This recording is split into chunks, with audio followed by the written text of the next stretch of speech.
Les saludo con afecto a todos los que tomaron la decisión de continuar con esto y de conocer la medicina y los trastornos en general del ser humano. Vamos a continuar en algún momento algunos problemas de la piel, los problemas cutáneos.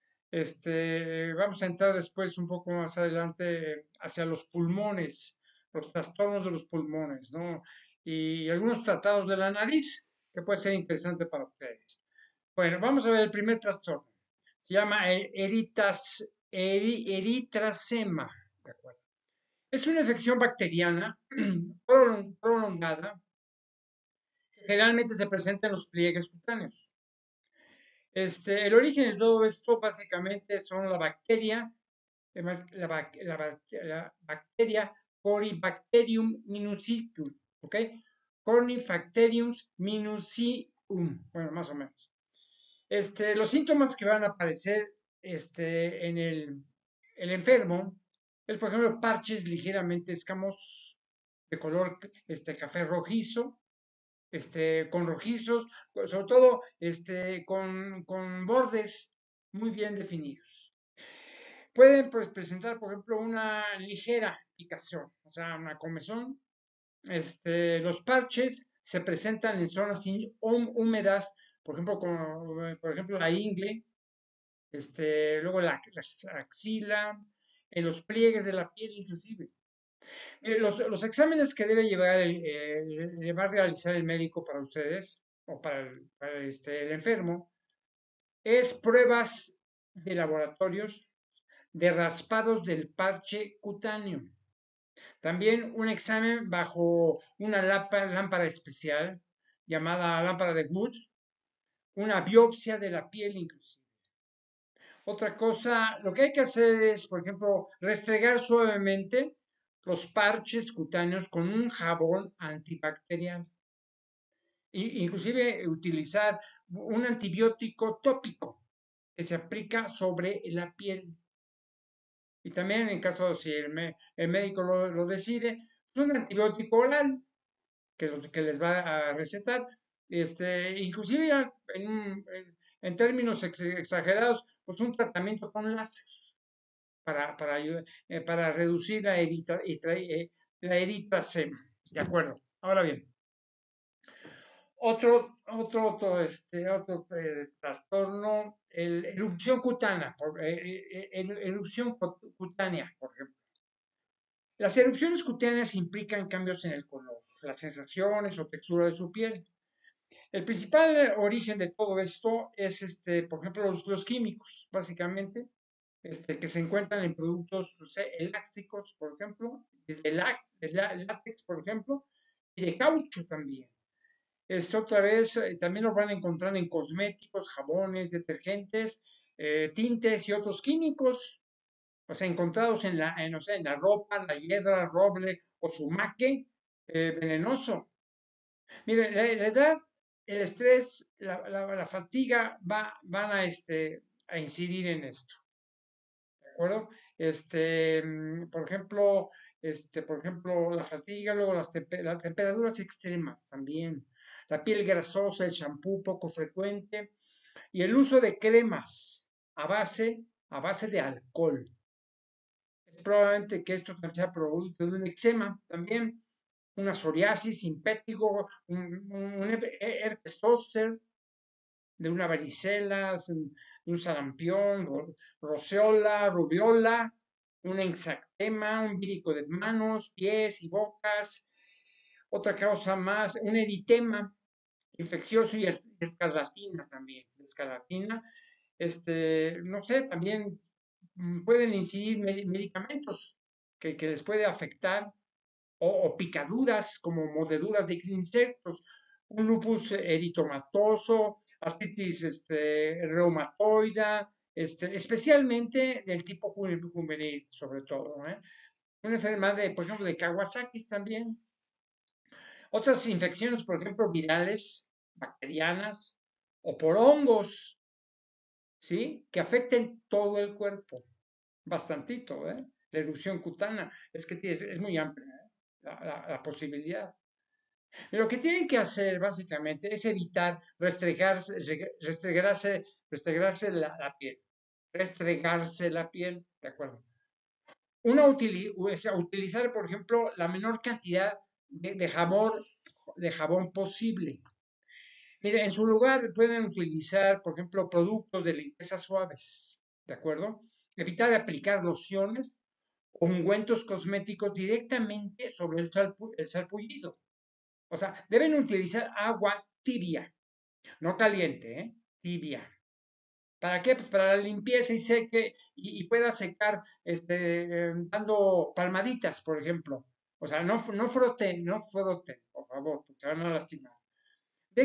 También dejar de utilizar, por ejemplo, cualquier cosmético o loción que haya, no sé, añadido recientemente. Y miren, dejar, por ejemplo, la zona afectada expuesta al aire tanto como sea posible. Prueben, por ejemplo, la loción de calamina, ¿ok? Para los casos de problemas, no sé, con hiedra, roble o sumaque venenoso, al igual que para otro tipo de dermatitis, sobre todo de contacto, básicamente. Ok. Otro trastorno, vamos a ver, la erupción poliforme leve. Cuando sea leve, una erupción poliforme. ¿De acuerdo? Bueno, mire, la erupción poliforme leve es una reacción cutánea común en personas sensibles a la luz solar, sobre todo a la luz solar. El origen de todo esto es posible que sea un tipo de reacción alérgica y retardada. Es común entre las mujeres jóvenes que viven en climas moderados, más o menos, ¿no? ¿Cuáles son los síntomas, básicamente?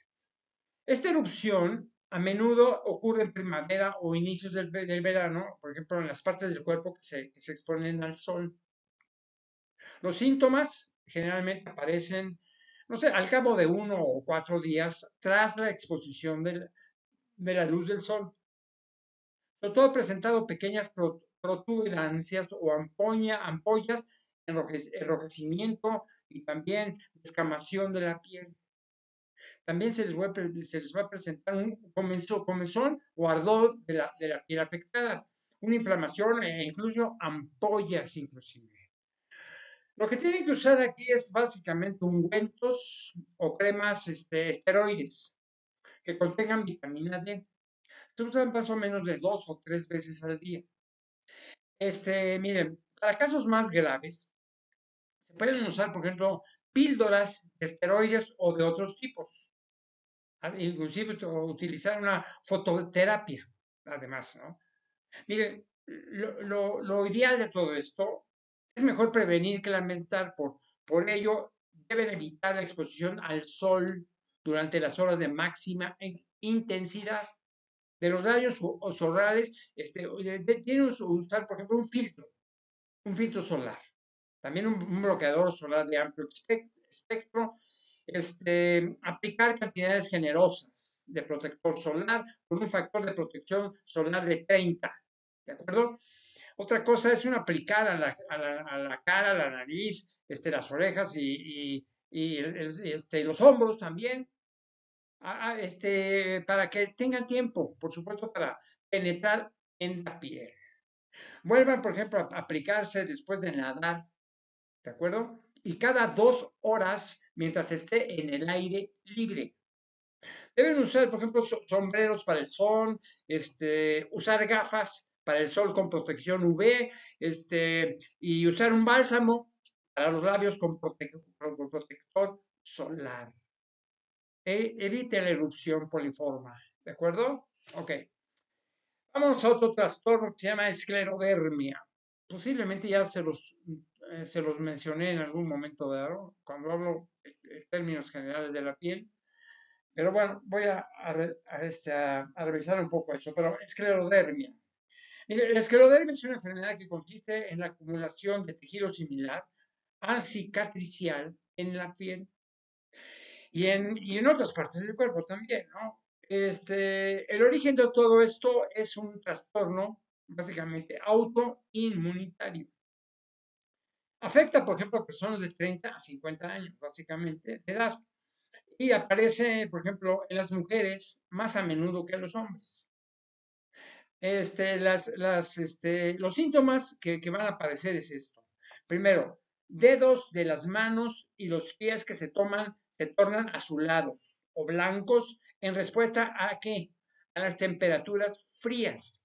Después, por ejemplo, la rigidez y tensión de la piel de los dedos, de las manos, ¿no? Los manos, los antebrazos y la cara. Inclusive pérdida también del cabello. Esto afecta, por ejemplo, más nada a una piel más clara, básicamente, ¿no? Más clara de lo normal, básicamente. Otra cosa es se van a presentar tumoraciones blancas y pequeñas, por ejemplo, debajo de la piel. Algunas veces exudado una sustancia blanca que luce como pasta dental, por ejemplo.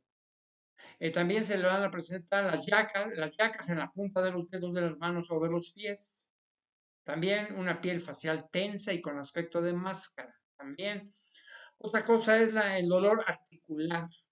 También se va a presentar un entumecimiento y dolor de los pies. Dolor, rigidez, inflamación de los dedos y articulaciones también.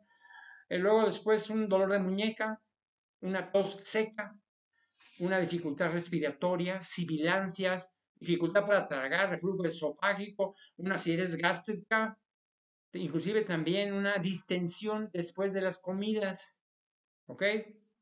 Les va a presentar también un estreñimiento, diarrea, problemas para controlar las heces. Bueno, pero mire, lo que tienen que hacer es exámenes, que el médico les realice exámenes para confirmar este trastorno. Primero, primero se van a hacer unas pruebas analíticas de anticuerpos antinucleares, unas pruebas de anticuerpos para esclerodermia, tasas de sedimentación eritrocítica, ¿ok? Un factor, por ejemplo, reumatoideo, hemograma completo, por supuesto, pruebas metabólicas, incluyendo la creatinina, unas pruebas, por ejemplo, de músculo cardíaco, un análisis de orina, por ejemplo. Miren, la verdad, no existe ningún tratamiento específico para la esclerodermia, ¿de acuerdo? O sea, pueden servir, por ejemplo, medicamentos, por ejemplo, como corticosteroides, que es la prednisona, básicamente. No se recomienda, por supuesto, dosis mayores de 10 miligramos al día, ¿de acuerdo? También se puede utilizar inmunodepresores como estotexato y el micofenolato también, no sé, otra cosa, antiinflamatorios, no esteroideos por periodos cortos de tiempo. Luego otra cosa, hidroxiclorina para tratar la artritis, por ejemplo. Por ejemplo, en tratamientos específicos, por ejemplo, de acuerdo a los síntomas. Se puede optar por tratamientos para mejorar el fenómeno de Raynaud. Mire, estos incluyen incluyen medicamentos, guantes para mantener las manos calientes y no fumar. Utilice, por ejemplo, medicinas para qué, o sea, para tirosis o problemas de deglución, como el omeprazol, por ejemplo, ¿no? También utilizar, por ejemplo, medicinas para la presión arterial, o sea, como inhibidores IECA para problemas renales, o de hipertensión arterial también.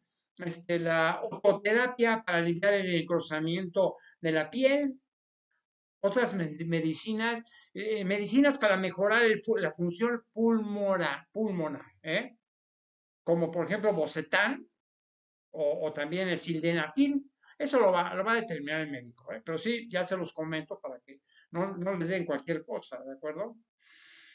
Otro trastorno es el esporotricosis. Esa es una cosa. Esporotricosis. Es otro trastorno. una infección prolongada también de la piel. Es una infección prolongada de la piel. La esporotricosis es una infección micótica que se presenta por lo general tras sufrir una lesión al trabajar en el jardín o en el campo también, ¿no?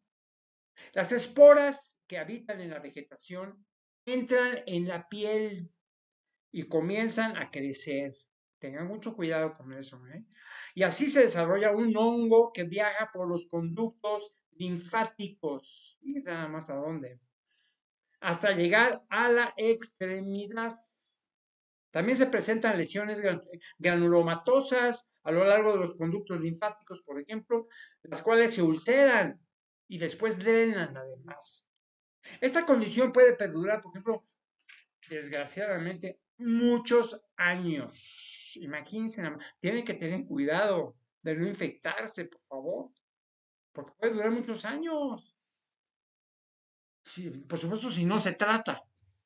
Si se trata, se va a eliminar, pero si no se trata, puede durar muchos años. ¿Cuál es el problema de esto? O sea, ¿dónde está el origen de todo esto? Es un trastorno muy delicado. Miren, los síntomas se comprenden, por ejemplo, una protuberancia pequeña, rojiza e indolora, número uno, que aparece en el sitio de la infección. Miren, a medida que se pasa el tiempo, esta protuberancia se convierte en una úlcera. Miren, la protuberancia se puede desarrollar, por ejemplo, hasta 3 meses después de la lesión. 3 meses. Y dicen, no, no pasa nada. Miren, la mayoría de las llagas se presentan en las manos y antebrazos, porque estas zonas se lesionan comúnmente al manipular plantas, por ejemplo, ¿no? Su médico debe realizar algunos exámenes. Por ejemplo, el examen físico revelará las llagas típicas, ¿de acuerdo? Causadas por el onco. Él lo sabe, ¿de acuerdo? El examen, luego se puede utilizar, por ejemplo, un medicamento antimicótico llamado itraconazol. Se toma, por ejemplo, por la vía oral y se continúa por 2 o 4 semanas después de que las llagas en la piel hayan desaparecido. Es posible que se tenga, por ejemplo, pues, que tomar el medicamento por 3, inclusive hasta 6 meses, imagínense nada más. Se puede usar el medicamento llamando, por ejemplo, terbinafina, en lugar del itraconazol, porque hay unas que les causa mal, ¿eh? O sea, les afecta. O sea, no lo aceptan fácilmente. Terbinafina, ¿de acuerdo? Ok. Vamos a otro trastorno que se llama exatema vírico de manos, pies y boca. El exatema. Bueno, voy a puntualizar esto, ¿no? Mire, es una infección viral, básicamente, común que en la mayoría de los casos comienza, por ejemplo, en la garganta. El origen de todo esto es un virus llamado Coxsackie. Coxsackie A16. Mire, el virus se propaga más fácilmente durante la primera semana de enfermedad de una persona. ¿Cuáles son los síntomas que va a aparecer? Primero, fiebre, dolor de cabeza, pérdida de apetito, erupción por ampollas pequeñas en las manos, en los pies, en la zona donde se coloca, por ejemplo, en los bebés, el pañal, que pueden estar sensibles o causar dolor si se presionan. Luego también van a padecer un dolor de garganta, perdón. Unas úlceras en la garganta, boca y lengua. Lo que obliga a realizar exámenes. Primero, el médico tiene que realizar estos exámenes. Primero, la simple observación de erupción en las manos y en los pies. Normalmente es suficiente para diagnosticar esta enfermedad, ¿eh? Con que el problema se encuentra en las manos y en los pies.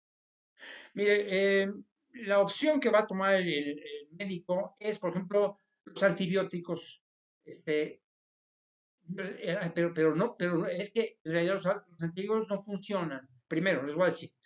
Sí, los antibióticos no funcionan porque la infección es causada por un virus.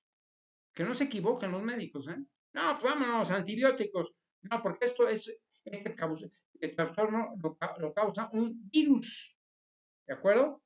Y con los virus no sirven los antibióticos, ¿ok?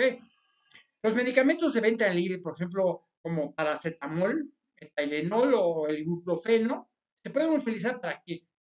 Para tratar la fiebre básica, número uno. Después, el ácido acetil, o sea, la aspirina, no debe administrarse, por ejemplo, para tratar enfermedades virales en niños, es decir, en niños menores de 18 años, ¿de acuerdo?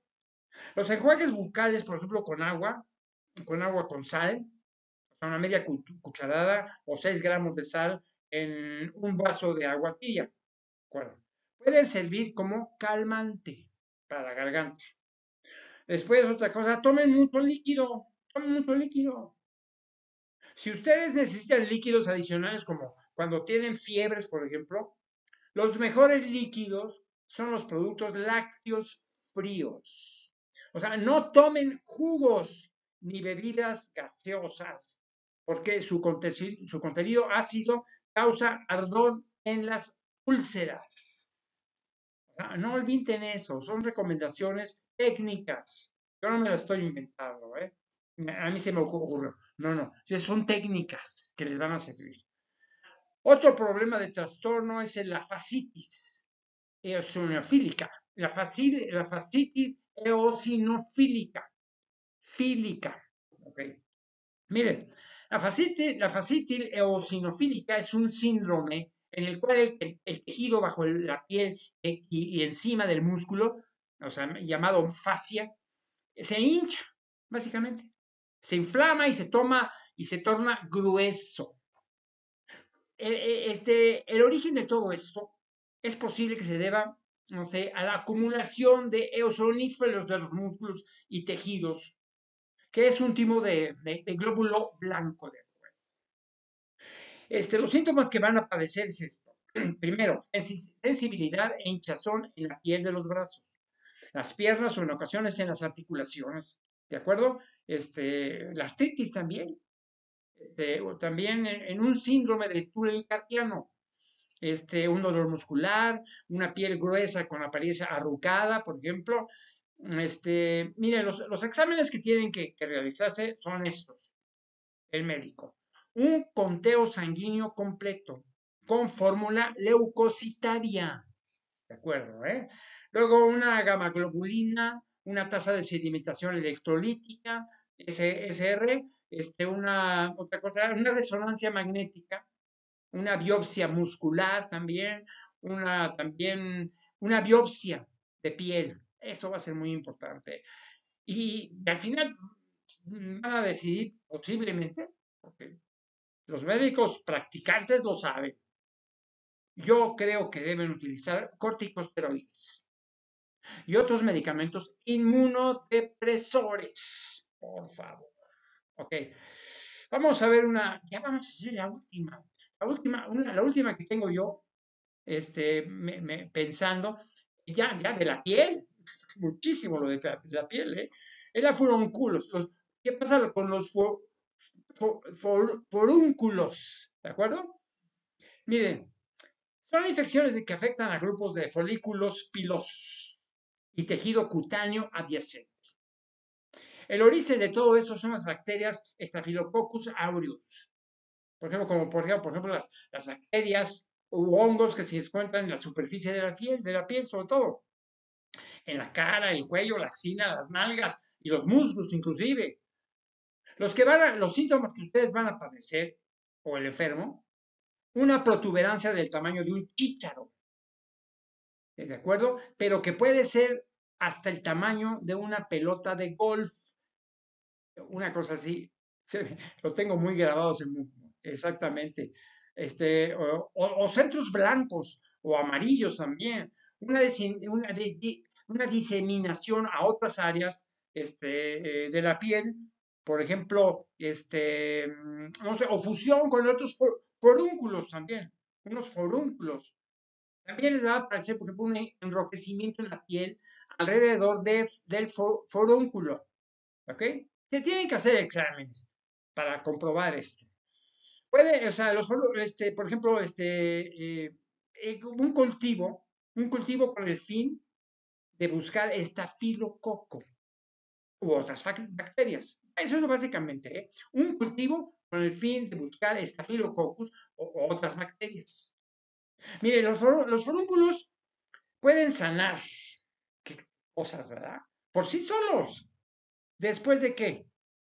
Después de un periodo de picazón y de dolor leve. Fíjese, puede ser. Sin embargo, se lo sugiero, es más común que se vuelvan más dolorosos a medida que se acumula pus. Es posible. ¿Qué van a hacer entonces? Mientras tanto, aplicar, no sé, compresas húmedas y calientes en el forúnculo.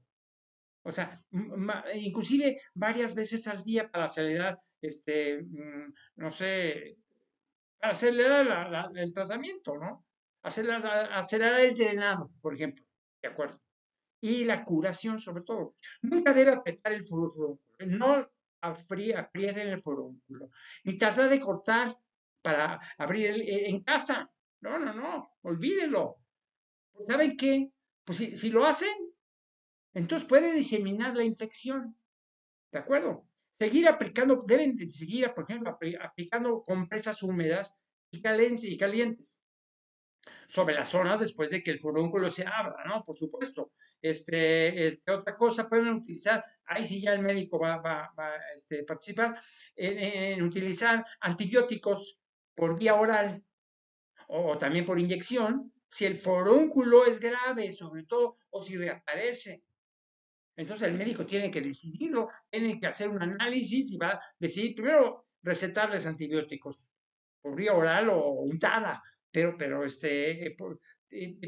no ustedes no tomen una decisión en ustedes, pues, si es grave sobre todo, más que nada. Utilicen, por ejemplo, los jabones o cremas antibacteriales. Yo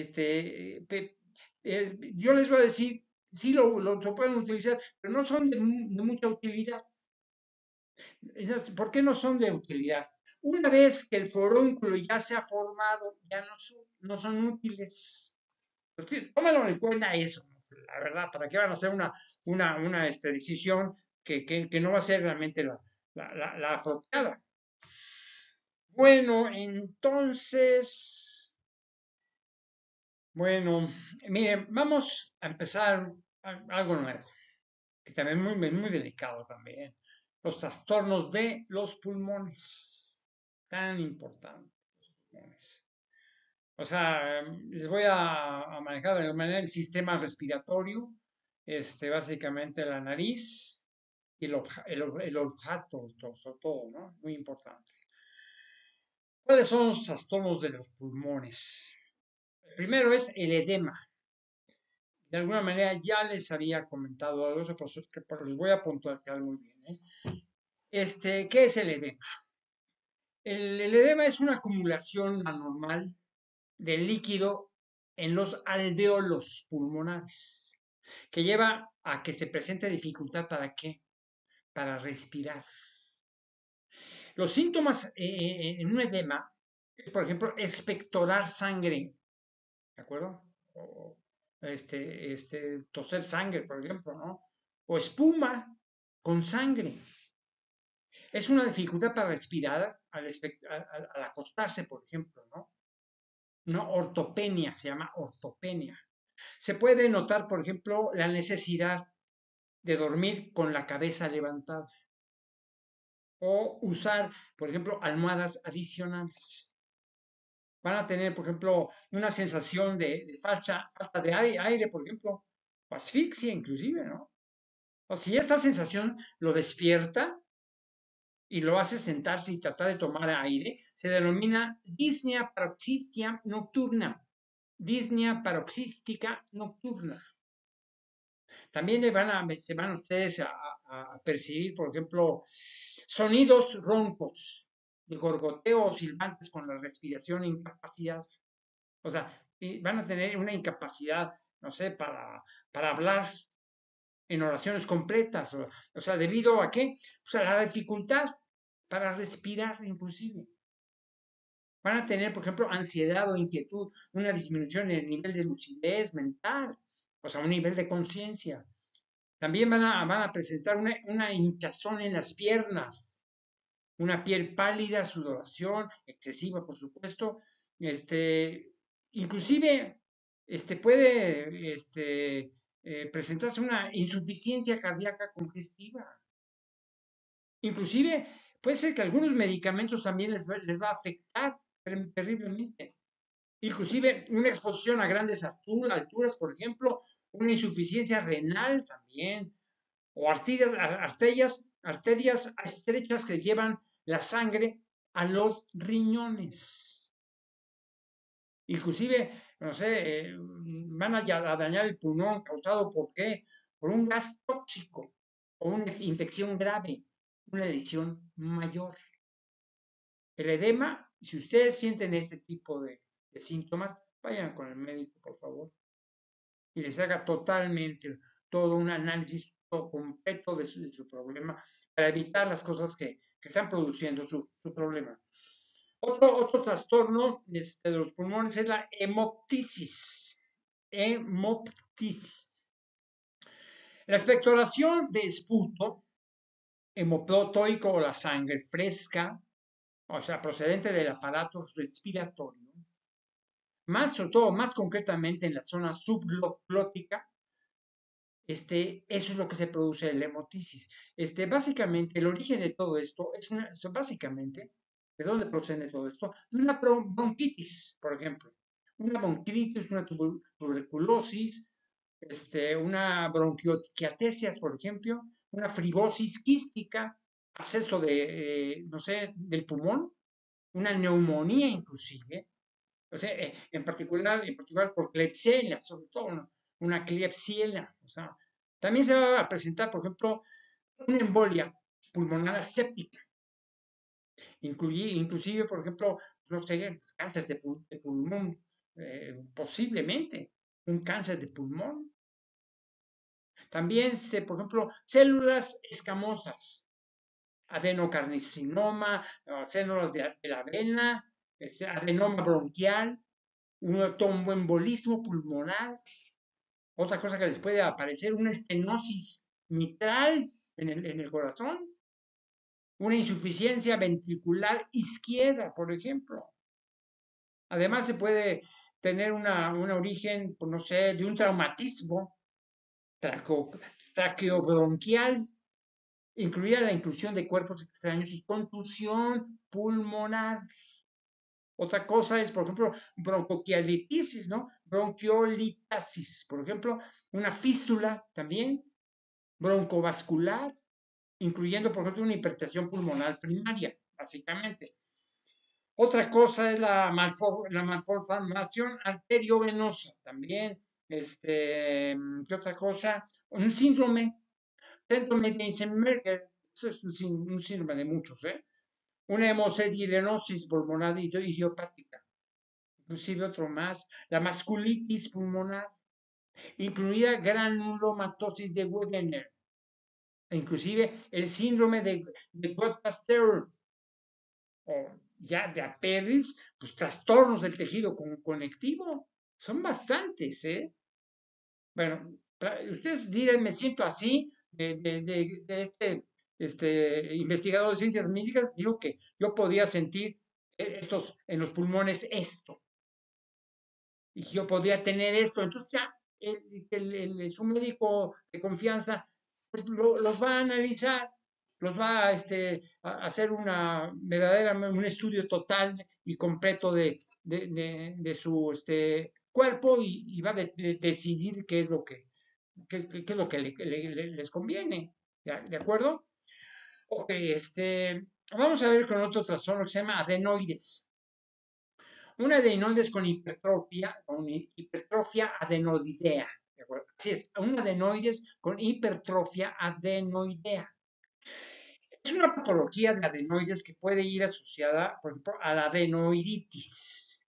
Los síntomas que van a aparecer es esto. El principal síntoma de esta enfermedad es la respiración bucal, especialmente nocturna, acompañada de sequedad en la boca, agrietamiento a los labios, mal aliento, goteo nasal o goteo nasal persistente, por ejemplo.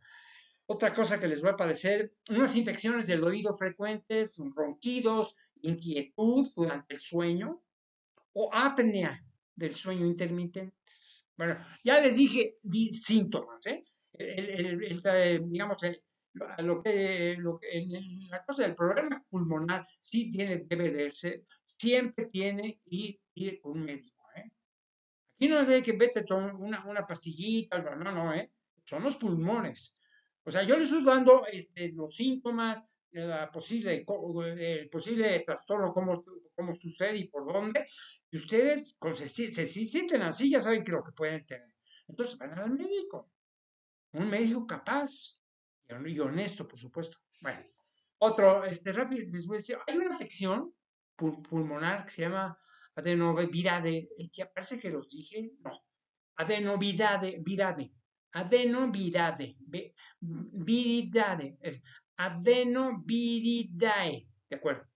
Es una infección pulmonar, básicamente. O sea, esto procede, por ejemplo, son infecciones en las vías respiratorias. Si ustedes tienen unas infecciones en las vías respiratorias, puede deberse a una conjuntivitis, una cistitis, no sé, a una hemorragia, inclusive gastroenteritis, ¿de acuerdo?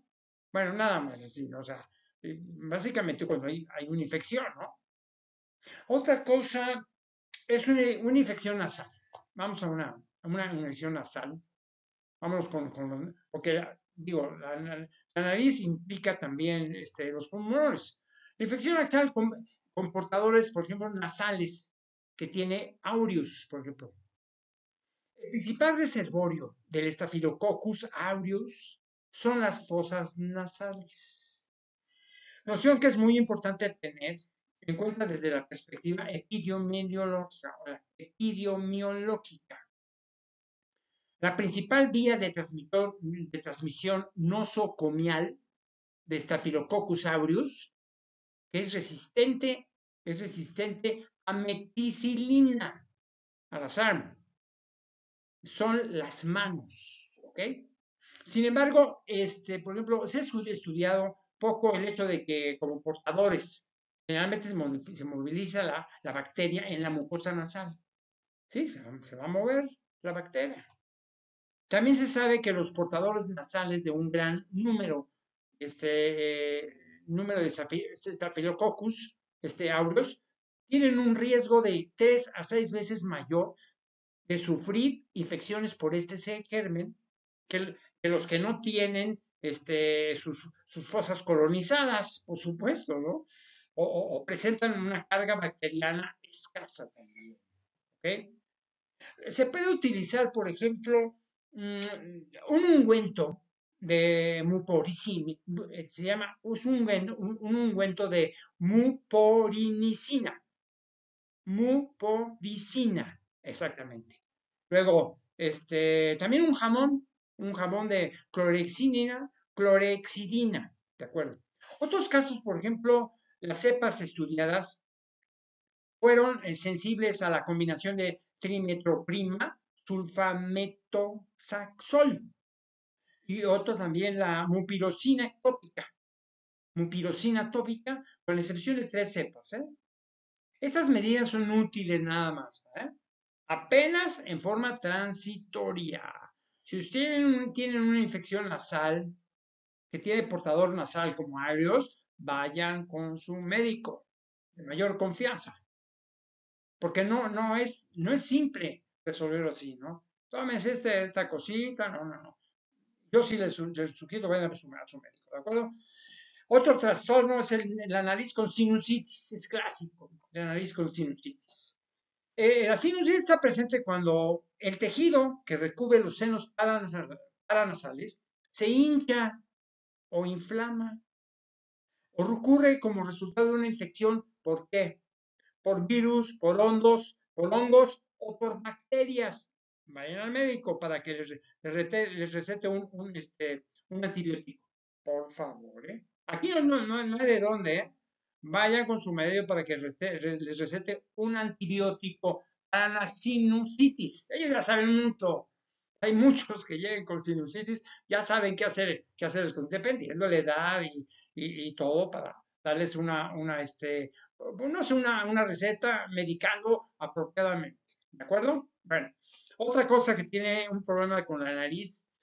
Bueno, la nariz, por ejemplo, de pronto tiene unos tumores benignos, o también malignos también, la nariz.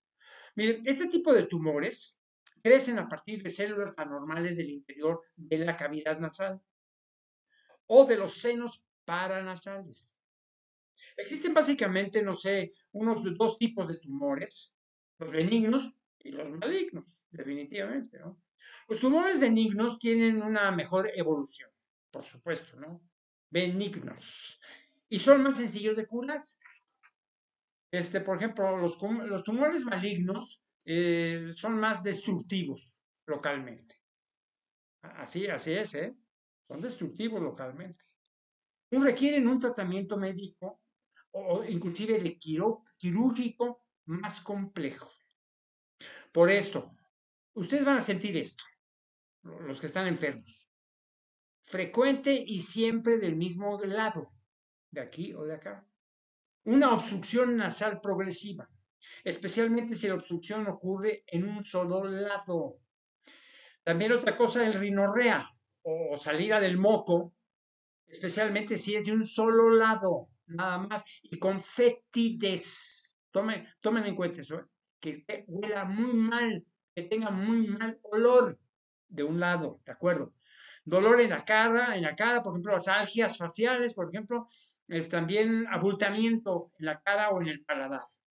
También se le va a disminuir, por ejemplo, el olfato, no va a tener un olfato bueno. Hay que tener en cuenta, por ejemplo, que todos estos síntomas son también comunes a otras afecciones, o sea, naciales, por supuesto, más inocentes como son, inclusive, no sé, mucho más frecuentes inclusive. Cada tipo de tumor tiene un tratamiento específico. Algunos requieren, por ejemplo, una intervención inclusive quirúrgica. Otros se trata, por ejemplo, con radioterapia o quimioterapia inclusive. Y en otros casos se combinan los tratamientos para tener mayor tasa de éxito. Eso lo va a determinar el médico, ¿de acuerdo? Otro problema con la nariz se llama astronomía maxilar, antrostomía maxilar, ¿de acuerdo? ¿Cuáles son los síntomas que van a sentir con esto? Básicamente, mire, cuando se bloquea esta parte de la nariz, los senos maxilares ya no drenan adecuadamente. Se puede desarrollar, ¿qué? Una infección. El procedimiento para despejar la apertura del seno se denomina antrostomía maxilar. Antrostomía maxilar. ¿De acuerdo? El procedimiento para despejar el complejo osteometal se denomina uncinectomía normalmente. O sea, uncinectomía. Ambos procedimientos se realizan al mismo tiempo. Eso lo sabe muy bien el médico. Por supuesto, tienen que ir a ver al médico. No hagan nada ustedes con ellos. Nomás les estoy comentando un problema de la nariz, la artrostomía maxilar. Pues yo les diga, oye, si yo creo que tengo artrostomía maxilar, al médico. ¿De acuerdo? Otra cosa, otro problema de la nariz es por la rinoceronositis aguda. Es muy típico, la nariz con rinosinusitis aguda. ¿De acuerdo?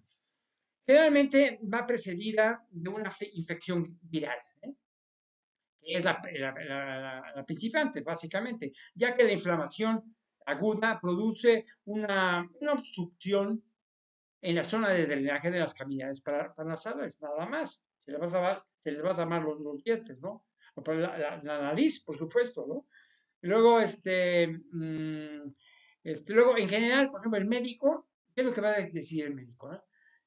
El médico en algunas ocasiones se realiza, por ejemplo, el drenaje. Un médico puede realizar el drenaje con este problema.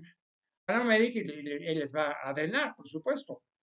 ¿Por qué? Porque el objetivo del tratamiento es sobre todo controlar la infección. O sea, tiene que reducir el edema del tejido, facilitar el drenaje, mantener la permeabilidad del ostium y detener el ciclo. ¿Para qué? Hacia la rinosinutis crónica. O sea, el médico que van a ver va a detener, por supuesto, la rinosinusitis crónica. Se lo estoy diciendo, ¿eh? Por eso el médico lo va a saber. Miren, básicamente la duración del tratamiento es variable. O sea, que puede variar de entre 10 y 14 días, básicamente.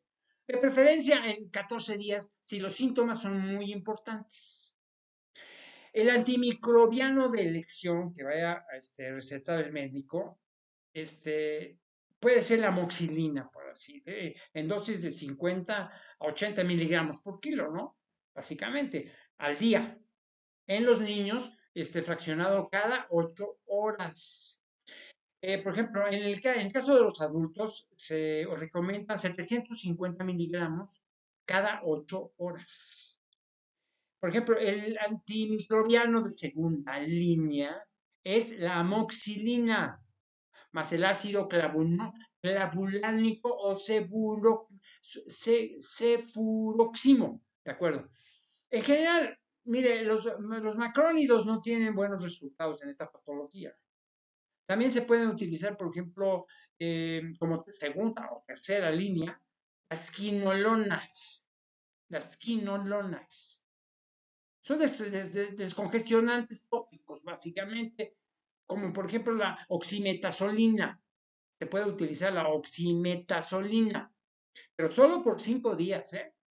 5 para evitar que, pues un efecto rebote. No, mejor que 7, 8 días. No, no, no, no. 5, no más de 5 días. Si no, les va a repetir nuevo el trastorno, ¿de acuerdo? Otro trastorno de la nariz se llama rinosinusitis crónica. Ya les dije la rinositis, pero esta es crónica. La rinosinusitis crónica se define por la persistencia de síntomas durante más de 12 semanas o 4 episodios al año de rinosinusitis aguda, sobre todo que es recurrente, con una duración, por ejemplo, de al menos 10 días, imagínense nada más, cada uno. Además, debe acompañarse, por ejemplo, de alteraciones persistentes en la TAC.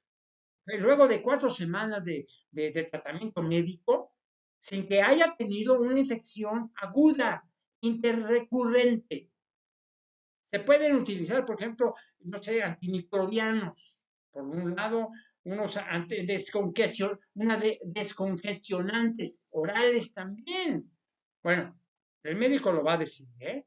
Si él dice, sí, sí, tiene usted rinosinusitis crónica, entonces tiene que tomar la decisión, no sé, de utilizar estos antimicrobianos o lo que conviene, de acuerdo a su experiencia, ¿no? No va a ir un principiante, acabo de salir de la medicina, ya soy médico, no.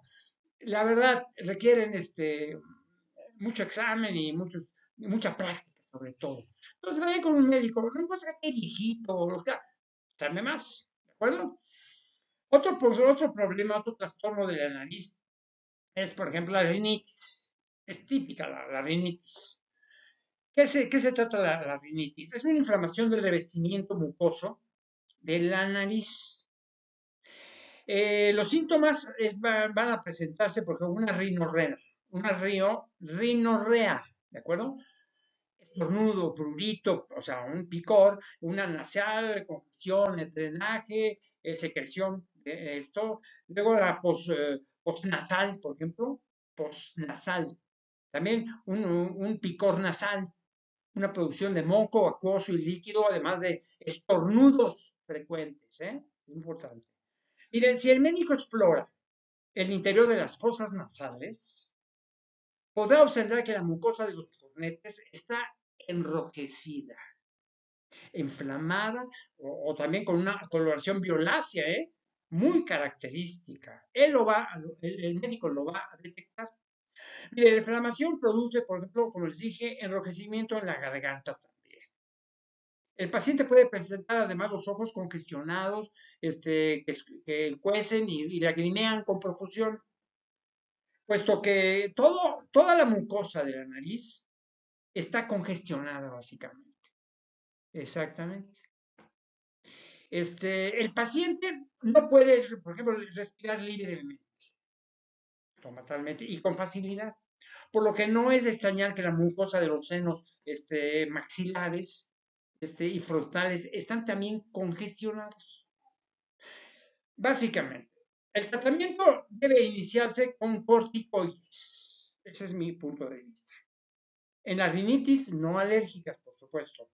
El tratamiento debe ir dirigido, por ejemplo, a la causa, si la etiología es evidente, y asociarse, por ejemplo, a tratamientos sintomáticos también. ¿Para qué? Pues para la obstrucción nasal. El tratamiento de elección lo constituye, por ejemplo, los corticoides nasales, básicamente, corticoides nasales, siendo a veces necesario, por ejemplo, no sé, asociarlo en periodos cortos, de 3 a 7 días, con descongestionantes nasales, tópicos, ¿no? Y orales, inclusive si el médico lo establece, así como, por ejemplo, el uso de antisépticos nasales. No es lo mínimo, ¿eh? Otro trastorno, por ejemplo, de la nariz son la rinitis alérgica. Es típico la rinitis alérgica. Miren, este es un conjunto de síntomas que infectan a la nariz. Estos síntomas se presentan, por ejemplo, usted inhala algo a lo que es alérgico, o sea, como polvo, caspa, veneno de insectos o polen inclusive. Miren, el polvo, el futuro de todo esto, digamos, el detonante de todo esto, es el polvo, el moho, el polen, ¿de acuerdo? Los síntomas que ustedes van a padecer es picazón en la nariz, la boca, los ojos y la garganta, la piel o en cualquier área. Van a recibir problemas con el olfato además, rinorrea, estornudos, ojos llorosos. Los síntomas que se pueden desarrollar posteriormente abarcan otros muy importantes. Una nariz tapada, una congestión nasal, por supuesto.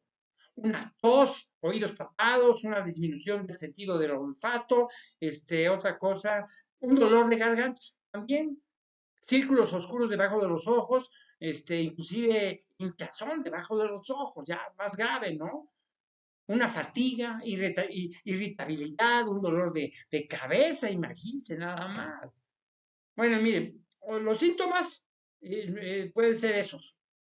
Lo que hay que utilizar para combatir esto primero es antihistamínicos. Antihistamínicos. Unos descongestionantes. Miren, por ejemplo, el inhibidor de leucotrienos, Singulair, es así, ¿no? Es un inhibidor que se llama leucotrienos, Singulair, más o menos, ¿no? Es un medicamento de venta, sin necesidad de receta, ¿no? Para que se lo veis. Y mire, se lo voy a decir, leucotrienos, Singulair, como singular, ¿no? Singulair. Bueno, es un medicamento que van a vendérselo sin ningún problema. O sea, no necesitan en receta. ¿Por qué? Porque está aprobado para ayudar a controlar el asma. ¿Y para qué? Pues para ayudar a aliviar los síntomas de las alergias estacionales. Una hija mía que adoro, mi mamacita, tiene ese problema de una rinitis alérgica. Ya no quería venir conmigo porque aquí tengo árboles y todo eso, que cada vez que viene a verme, tiene rinitis alérgica. ¿Qué voy a hacer con los árboles, el polen, todo eso? Pero ella sí tiene problema con la rinitis alérgica, pues ni modo, ¿no? Otro trastorno, por ejemplo, es la nariz con rinosinusitis, por ejemplo. Es una condición manifestada como una respuesta inflamatoria que compromete las membranas mucosas de la nariz. los senos paranasales, los senos paranasales, los líquidos que están dentro de estas cavidades, o el hueso subyacente. Lo que van los síntomas que van digamos, los síntomas que van a presentar con nariz con rhinosinusitis es un dolor o sensación por presión facial, una congestión facial, obstrucción nasal, rinorrea, por ejemplo, que puede ser purulenta, también, o descarga posterior, también una hiposmia, también, anosmia, también, pus en la cavidad nasal en el examen. También puede padecer fiebre, solo en la rinosinusitis aguda, básicamente, ¿no? Otros más, por ejemplo, la cefalia, también, el dolor de cabeza, por ejemplo, ¿no? Una fiebre, en todas las no agudas, sobre todo cuando sean agudas, es más difícil. Otra cosa es la aleatosis, un decaimiento, por ejemplo, un dolor dental, tos, otalgia, por ejemplo, ¿no? Bueno, básicamente les di ya las bases de todo esto, ¿no? Lo que más deseo es que no solamente siman a los que están estudiando medicina, ¿no? Los muchachos que están estudiando, empiezan a estudiar medicina, algunos médicos que quieren recordar algunas cosas, sobre todo ustedes, la mayoría de ustedes, los que están escuchando este audiolibro, para que sepan ustedes, que tengan una orientación para cuando antes de que lleguen a ver al médico, ¿de qué se trata su problema? Dice, no, yo creo que tenga usted el trastorno. Dejan mirar al médico, pero ustedes ya están informados, sobre todo para que no abusen de ustedes. Me dio mucho gusto atenderlos y nos vemos la próxima. Gracias.